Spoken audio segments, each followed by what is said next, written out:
High বন্ধুরা, চলো এখন যাচ্ছি রথের মেলায়। তো তোমাদেরও দেখাবো কিরকম মজা করলাম, মাম্মাম কি করলো। চলো দেখতে থাকো ব্লগ। তো রথের মেলায় যাবো বলে বেরিয়েছিলাম, তো তার আগে গিয়েছিলাম ওর মিমির বাড়ি।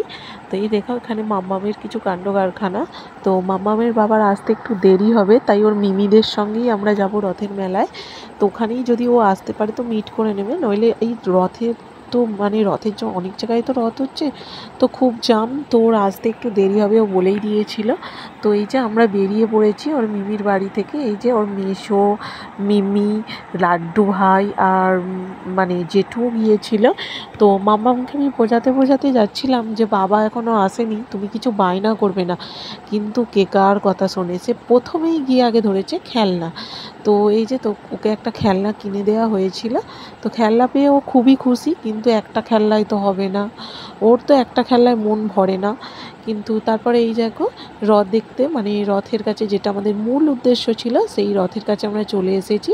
তো ওকে একটু প্রণাম করিয়ে নিলাম। তো এবারে আমাদের মানে আসার কোনো ছিল না, কিন্তু বাচ্চাটাকে তো রথ দেখাতেই হবে, কেননা সব ফেস্টিভ্যালগুলো ওকে আমি দেখাতে চাই, তার জন্যে।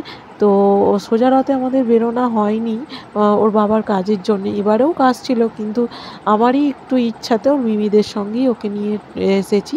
তো তারপরে এই যে রথ দেখে রথের একটু দড়ি টানিয়ালাম, যে ওটাকে রথ ওগুলো বোঝাচ্ছিলাম। ও দেখলাম নিজেই নিজের ভক্তি শ্রদ্ধা এসে যায় সত্যি করে। তো সেই ভক্তি শ্রদ্ধাতেই নিজেই প্রণাম করে নিল। তো মা এই যে একটু চরণামৃত খাওয়ালাম।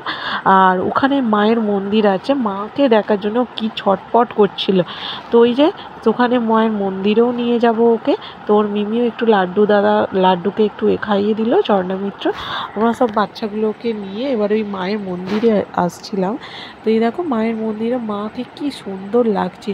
তো আমার মাম্মাম ওখান থেকে যেতেই চাইছিল না, ওখানে দাঁড়িয়েছিল, কিন্তু ওকে বুঝিয়ে বাজিয়ে যা করে নিয়ে এলাম। ওই যে বুঝিয়ে নেওয়ার ফল আবার একটা কি কিনেছে জানো, মুখোশ কিনেছে। একটা নিয়েছিল মেকআপের খেলনা, আবার নিল একটা মুখোশ। তো তারপরে এই যে একটু জিলিপি বাদাম নিলাম, এই যে কিনে নিলাম। এবার রাস্তাটাও খুব ফাঁকা হয়ে গেছে, কারণ আমরা অনেকটাই আমাদের রাত হয়ে গেছিলো বেরোতে। আর আমরা বেশ ফাঁকা ফাঁকায় ভালোই লাগছিলো, ভিড়টা কমই ছিল। খুবই মজা করেছিলাম। এই যে দেখো তোমাদের দেখায় রাস্তাটা মোটামুটি ফাঁকা হয়ে গেছে, চারিদিকে খেলনা খাবার সবই বসেছিল। তো এই যে এখানে লাড্ডু ভাইও একটা ওর খেলনা নিয়ে নিল, একটা ক্রেন গাড়ি নিয়েছিল।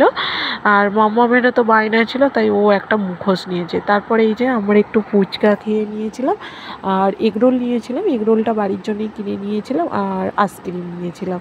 তো মাম্মাম কিছুই খায়নি, মাম্মাম বায়না করছিল আইসক্রিম, কিন্তু ওকে দেয়া হবে না, এই ঠান্ডা মানে রাতের দিকে দেওয়া হবে না।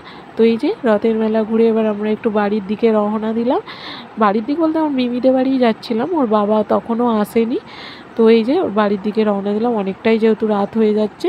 মাম্মাম কিন্তু শুধু খেলার জন্যই দুষ্টুমি করেছিল, খেলাটা পেতে কিন্তু ও খুবই শান্ত হয়ে গিয়েছিল। তারপর এই যে আমরা বসে পড়েছিলাম, এই যে ওর মিমির সঙ্গে ও খেলছিল। তো ভিডিওটা কেমন লাগলো অবশ্যই লাইক আর সাবস্ক্রাইব করে দিও।